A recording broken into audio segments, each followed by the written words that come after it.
बिस्मिल्लाहिर्रहमानिर्रहीम अस्सलाम वालेकुम एवरीवन, वेलकम टू आमनाज़ हब। उम्मीद है कि आप सब लोग बिल्कुल ठीक होंगे, खुशबाश होंगे, अल्लाह ताला की हिफ्ज़ मान में होंगे। तो आज हम आप लोग लाए हैं जी बहुत ही मज़ेदार और आसान से डेज़र्ट की रेसिपी। जैसे कि आपको पता है कि आजकल आमों का सीज़न है, हर जगह बाज़ार में मैंगोज़ आए हुए हैं और आपको बहुत आराम से और बहुत आसानी से बाज़ार में अच्छी किस्म के आपको आम मिल जाते हैं। तो हम आपके लिए एक बहुत ही सिंपल सा डेज़र्ट लाए हैं और एकदम बजट फ्रेंडली है। कोई लंबा चौड़ा काम नहीं होता, कोई बहुत महंगी चीज़ों की ज़रूरत नहीं होती, बस आपके घर में आम हो और चंद ज़रूरत की और चीज़ें हों। ये बहुत आराम से मज़ेदार से डेज़र्ट बन जाता है जो कि सबको बहुत पसंद आता है। तो सबसे पहले जी हम देखते हैं हमें अज्जा क्या क्या चाहिए। तो इसके लिए जी सबसे पहले हमारे पास है मैंगो। आप 3 दरमियानी साइज़ के भी मैंगो ले सकते हैं, हमारे पास बड़े साइज़ के थे मीठे और पके हुए। उसी के साथ हमने ब्रेड का इस्तेमाल किया, आप सिंपल ब्रेड भी ले सकते हैं, हमने मीठी ब्रेड ली है। आप फ्रूट केक का भी इस्तेमाल कर सकते हैं, उससे है कि मीठा ज़्यादा अच्छा बन जाता है। ये वाले 2.5 कप हमने दूध के इस्तेमाल करने हैं। 2 से 3 टेबलस्पून हमने लेनी है ये दूध की मलाई, घर की ही मलाई थी हमारे पास। 1 टेबलस्पून के करीब हमने कॉर्नफ्लोर का इस्तेमाल करना है और साथ ही हमारे पास है थोड़ा सा कटा हुआ पिस्ता, ड्राई फ्रूट का हमने इस्तेमाल किया, आपके पास जो हो आप डाल सकते हैं। 4 टेबलस्पून के करीब हमने चीनी का इस्तेमाल करना है। उसके साथ 2 टेबलस्पून के करीब हमारे पास ये क्रश की हुई कोकोनट। आप चाहें तो बाजार से जो कोकोनट पाउडर मिलता है वो भी आप ले सकते हैं, वरना हमने इसको घर में किया। 1 टेबलस्पून हमने लिया है मिल्क पाउडर, ये कम्प्लीटली ऑप्शन, अगर आपके पास ना हो तो ना डालें। उसके साथ हमारे पास है ये 8 से 10 कटे हुए बादाम, ये हमने इस्तेमाल किए हैं। ये तमाम अज्जा हमें चाहिए। तो बिस्मिल्लाह पढ़ के जी शुरू करते हैं। सबसे पहले कढ़ाई लेंगे और इसके बीच में हमने दूध शामिल करना है। अभी हमने चूल्हा नहीं जलाया, इसके बीच में दूध डालेंगे। हमारे पास खुला दूध था और फुल क्रीम वाला मिल्क था। 1 कप हमने पूरा इसके बीच में शामिल किया और जो दूसरा कप था वो हमने पूरा नहीं शामिल किया बल्कि थोड़ा सा बचा लिया है। अब ये जो हमने थोड़ा सा दूध बचाया है इसके बीच में हम कॉर्नफ्लोर शामिल करेंगे। 1 टेबलस्पून भर के इसके बीच में कॉर्नफ्लोर डालेंगे। चूँकि हमने दूध का वाइट कस्टर्ड बनाना है इसलिए हमने कॉर्नफ्लोर का इस्तेमाल करना है। इसको बहुत अच्छे से मिक्स करेंगे और इसकी हमने थिक सी पेस्ट तैयार कर लेनी है। अब हमें क्या करना है कि उसी दूध के अंदर हमने ये पेस्ट शामिल कर देनी है और साथ ही हमने इसके बीच में चीनी शामिल कर देनी है। हमने 4 टेबलस्पून के करीब लिया है, आप अपने टेस्ट के हिसाब से कम में ज़्यादा ले सकते हैं। थोड़ी सी खोपरा हमने शामिल की है, ये भी अगर आपको पसंद हो तो डालें वरना ना डालें, ठीक है। और फिर हमने इसको बहुत अच्छे से मिक्स कर देना है। अगेन अभी तक हमने चूल्हा नहीं जलाया। अच्छा, ये सारी चीज़ें शामिल कर दी तो हमने इसके बीच में ये मिल्क पाउडर शामिल कर देना और ये कम्प्लीटली ऑप्शन है, अगर हो तो डाल लें वरना ना डालें। और ये शामिल करने के बाद अब हमने चूल्हा जलाना है और इसको पकाना शुरू करना है। तो यहाँ पे जी आप देख सकते हैं कि आहिस्ता आहिस्ता ये पकना शुरू हो गया, आहिस्ता आहिस्ता गाढ़ा भी होना शुरू हो जाएगा। तो बस 5 से 6 मिनट तक हमने मीडियम टू लो फ्लेम पे इसको हमने पका लेना है और ये बहुत आराम से बिल्कुल कस्टर्ड की तरह, बिल्कुल जैसे प्रॉपर कस्टर्ड की कंसिस्टेंसी होती है उस तरह की कंसिस्टेंसी के अंदर ये आ जाएगा, ठीक है। बस 5 से 6 मिनट तक हमने इसको पकाना है और फिर उसके बाद हमने फ्लेम बंद कर देना है क्योंकि ठंडा होकर मज़ीद गाढ़ा भी हो जाता है। लेकिन जब हमने फ्लेम बंद करना है तो हमने इसको छोड़ नहीं देना बल्कि इसके बीच में चम्मच चलाते हमने इसको थोड़ा सा ठंडा कर लेना है ताकि थोड़ा सा नॉर्मल हो जाए। और जब ये थोड़ा सा नॉर्मल हो गया, थोड़ा ठंडा हो गया, तो हमने इसको बाउल के अंदर निकाल लेना है और इसको मज़ीद थोड़ा सा क्रीमी टेक्सचर देने के लिए हमने इसके बीच में 2 से 3 टेबलस्पून के करीब ही हमारे पास थी घर की ही दूध की मलाई, ये हमने इसके बीच में शामिल किया। और साथ ही इसके बीच में हमने थोड़ा सा बहुत ही थोड़ा सा इसके बीच में ड्राई फ्रूट शामिल किया, ये भी आपकी अपनी मर्जी है। और इसको बहुत अच्छे से मिक्स करेंगे। ये हमारा थिक सा कस्टर्ड तैयार हो चुका है। अब इसको रखते हैं हम फ्रिज में और चलते हैं हम अपने बाकी के प्रोसेस की तरफ। तो अब हमने जी करनी है मैंगो की कटिंग। हमने 3 बड़ी साइज़ के मैंगो लिए थे, अब अपनी ज़रूरत के हिसाब से ले सकते हैं। अब कटिंग का ये हिसाब है कि हमें 1 से 1.5 कप के करीब फाइन क्यूब शेप के अंदर कटी हुई मैंगोज़ चाहिए डेकोरेशन के लिए, ठीक है। डेकोरेशन के लिए भी ऊपर यूज़ करेंगे और बीच में भी हमने इस्तेमाल करनी है, ठीक है। तो इस तरह से हमने क्यूब शेप के अंदर 1 से 1.5 कप के करीब ले लेनी है और बाकी की जो मैंगोज़ होंगे उसको हमने दूध के साथ मिला के तो उसकी अच्छी सी मैंगो प्यूरी तैयार कर लेनी है, या उसको आप मैंगो पेस्ट भी कह सकते हैं, ठीक है। तो हमने इस तरह से क्यूब शेप के अंदर काटा है। आपको जिस तरह से भी आसानी लगा आप उस तरह से क्यूब शेप के अंदर काट सकते हैं। क्यूब शेप में हमने कटिंग कर ली। तो हमने मैंगो प्यूरी के लिए मैंगो काटना है तो उसके लिए सबसे पहले हमने छिलका उतार लेना है। हम छुरी की मदद से छील रहे हैं, आप पीलर की मदद से भी कर सकते हैं, कोई ऐसा इशू नहीं, बहुत आसानी से इसके ऊपर से छिलका उतर जाता है।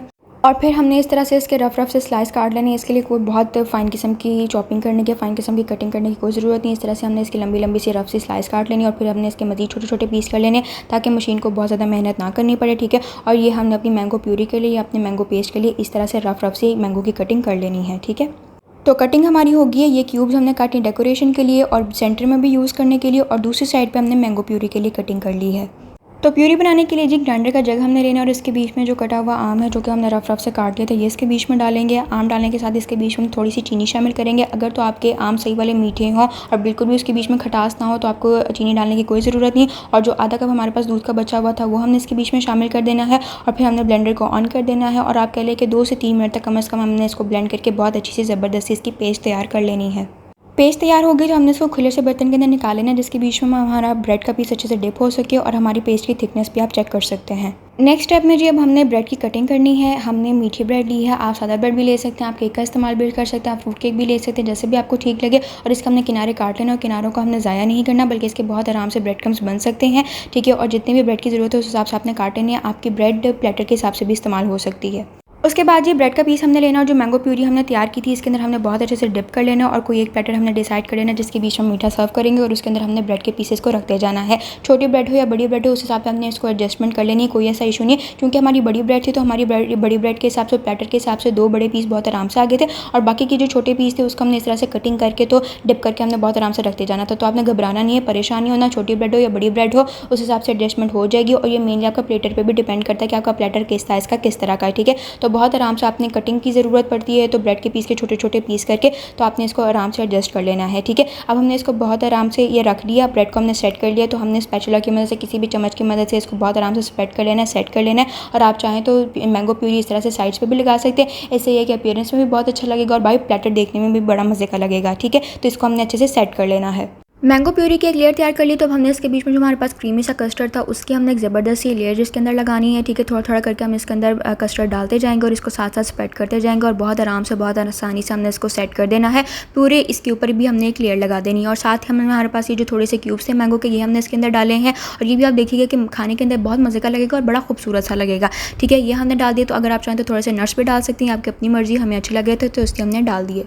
और अब हमने जी एक और बार वही वाला सारा प्रोसेस दोबारा से रिपीट करना है उसी तरह से जैसे हमने ब्रेड के पीस लिए थे प्यूरी के अंदर अच्छे से डिप करेंगे और ब्रेड की हमने अच्छे से लेयरिंग कर लेनी है, अच्छे से हमने इसको सेट कर लेना है। और ये जो एंड पे हमारे पास थोड़ी सी प्यूरी बच जाएगी इसको भी हमने अपने प्लेटर के अंदर बहुत आराम से सेट कर देना है। ब्रेड के ऊपर इसकी भी हमने लेयर लगा देनी है ताकि कोई भी चीज़ ज़ाया ना हो। ये मैंगो प्यूरी तो वैसे भी बहुत मज़े की होती है तो इसको हमने बहुत आराम से इसके अंदर लगा देना है जो कि प्यूरी बच जाएगी। प्यूरी की हमने एक लेयर लगा दी तो हमने अपना वाइट कस्टर्ड लेना है, जो हमारा क्रीमी सा कस्टर्ड था वो हमने इसके ऊपर डालना है। बिल्कुल पहले वाली चीज़ हमने एक दफ़ा फिर से करनी है और इसकी भी बहुत आराम से एक प्यारी सी लेयर लगा देनी है। उसके बाद इसके अंदर जो हमारे पास मैंगो के क्यूब्स है वो इसके ऊपर हम डालेंगे और बस अब हमारे जो ज़बरदस्त सा डेजर्ट है ये बस आखिरी लम्हात में है। और क्यूब्स हमने डाल दिए तो इसके साथ ही हम इसके बीच में थोड़ा सा ड्राई फ्रूट शामिल कर देंगे और ये भी बहुत अच्छा मज़ेदार सा लगता है और इससे भी अपीयरेंस बहुत अच्छी खूबसूरत सी हो जाती है, ठीक है। और बस जी यहाँ पे हमारा बहुत ही मज़ेदार सा और ज़बरदस्त किस्म का माशाल्लाह हमारा मैंगो डेजर्ट तैयार हो चुका है। अब हमने क्या करना है कि हमने 3 से 4 घंटे के लिए इसको फ्रिज के अंदर रख देना है ताकि ये बहुत अच्छे से ठंडा हो जाए और बहुत मज़ेदार सा इसका फ्लेवर आए। तो यहाँ पे जी अब हमने 4 से 5 घंटे बाद अपना मीठा निकाला है। आप देख सकते हैं कि माशाल्लाह कितने अच्छे से सेट हो चुका है, बिल्कुल टिका हुआ है और ये बहुत ही ज़बरदस्त सा ठंडा भी हो चुका है। अब जी हम इसको निकाल लेते हैं, इसकी कटिंग कर लेते हैं, घर वालों को खाने के लिए देते हैं और ये यकीन माने बहुत मज़ेदार सा होता है और बिल्कुल आपका दिल करता है कि आप बस बार बार खाते रहो और सारा आपको ही खाने के लिए मिल जाए। और इन गर्मियों के अंदर जी आपने मीठा ज़रूर ट्राई करना है। और जो आम है वो आपको पता है कि मौसम का फल है, सबके घरों के अंदर आते हैं तो आपने इसको ज़रूर ट्राई करना। आप देख सकते हैं कि एकदम बजट फ्रेंडली है, ठीक है। बहुत ज़्यादा हमें महंगी चीज़ें बाहर से मंगवाने की ज़रूरत नहीं पड़ती और बहुत ज़बरदस्त सा तैयार होता है, सबको बहुत पसंद आता है। तो ये थी जी आज की बहुत ही मज़ेदार सी और आसान सी बजट फ्रेंडली मैंगो के मीठे की रेसिपी। उम्मीद है कि आपको पसंद आई होगी। पसंद आई हो तो प्लीज़ लाइक कर दें, कमेंट कर दें, फ्रेंड्स और फैमिली के साथ शेयर कर दें और चैनल को सब्सक्राइब कर दें। अब तरह प्यारों का जी बहुत ज़्यादा ख्याल रखें। मिलते हैं जी अगली वीडियो में। अल्लाह हाफ़िज़।